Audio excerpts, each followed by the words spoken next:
दोस्तों, आज की कहानी है महात्मा जी ने सेठ के बेटे को कैसे सुधारा। एक गांव में एक सेठ रहता था जो बहुत ही धनवान था। उसका एक बेटा भी था जो बहुत ही आलसी और अहंकारी था। सेठ बस यही चाहता था कि किसी तरह से उसके बेटे की ये आदत सुधर जाए। सेठ अपने बेटे को सुधारने के लिए बहुत से उपाय कर चुका था, लेकिन हमेशा उसे निराशा ही हाथ लगती। एक दिन उसके गांव में एक महात्मा जी आए। सेठ को ये बात पता चला तो उसने सोचा, चलो एक बार महात्मा जी से सहायता लेते हैं, शायद वो मेरे बेटे को सुधार दें। सेठ अगले ही दिन महात्मा जी के पास गया और अपने बेटे की बुराइयों के बारे में सारी बात एकदम स्पष्ट रूप से बता दिया। सेठ की बात सुनकर महात्मा जी ने बोला, आप कल सुबह में अपने बेटे को मेरे पास लेकर आइए। अगले दिन सुबह सेठ अपने बेटे को लेकर महात्मा जी के पास पहुंच गया।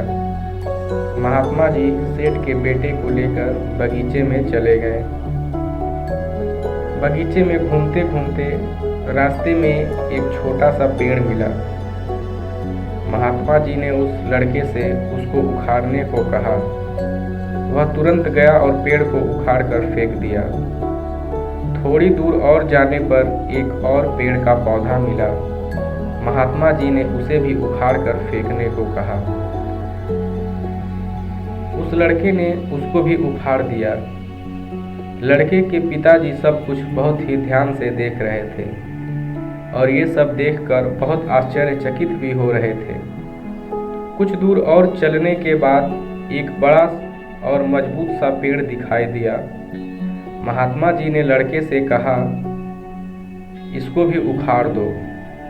वह बहुत ही तेज से गया, लेकिन वह उस पेड़ को उखाड़ नहीं पाया क्योंकि वह बहुत मजबूत हो गया था। फिर महात्मा जी ने उस लड़के को बुलाया और बोला, जिस तरह तुम इस बड़े पेड़ को नहीं उखाड़ पा रहे हो, उसी तरह तुम अपनी बुरी आदत बड़े होने पर नहीं बदल सकते हो। सेठ का बेटा तुरंत समझ गया कि दिन प्रतिदिन मेरी बुराइयां और बढ़ती जाएंगी, जिसे सुधारना मेरे लिए बहुत मुश्किल होगी। इसके बाद सेठ के बेटे को समझ आ गया और उसने अपनी सारी बुरी आदत छोड़ने की कसम खा लिया। सेठ अपने बेटे की बात सुनकर बहुत खुश हुआ और सेठ ने महात्मा जी को बहुत धन्यवाद दिया। दोस्तों, उम्मीद है आपको ये कहानी ज़रूर पसंद आई होगी। ऐसे ही और कहानियों को सुनने के लिए आप हमारे इस चैनल वीके हिंदी कहानियाँ को सब्सक्राइब जरूर करें। धन्यवाद।